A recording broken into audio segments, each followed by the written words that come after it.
Governor Khyber Pakhtunkhwa Faisal करीम कुंडी ने कहा है कि पीटीआई और सूबाई हुकूमत अडयाला मुंतकिल हो गई है। बानी पीटीआई को पंजाब से दूसरे सूबे मुंतकिल किया जाए। गवर्नर राज लगा तो गवर्नर हाउस तक पहुंच भी नहीं सकेंगे। गवर्नर राज सूबाई हुकूमत के रवैये पर मुनहसिर है। हम अमल करते हैं, बातें नहीं करते।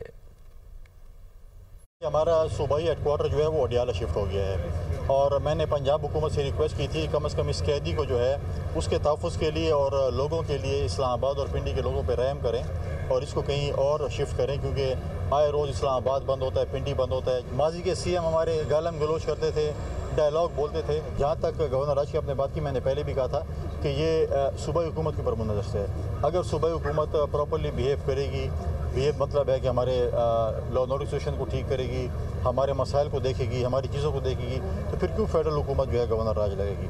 मैं डायलॉग नहीं बोलता, मैं अमल दरामद पे काम करता हूँ और मैं प्रैक्टिकल काम करता हूँ। मैं ये उनकी तरह जो है चीज़ें नहीं करता। मैं समझता हूँ कि सूबाई हुकूमत को वफाक के साथ, हमारे रियासती इदारों के साथ मिलकर सूबे के अमन के लिए, सूबे की तरक्की के लिए, सूबे की खुशहाली के लिए काम करना चाहिए।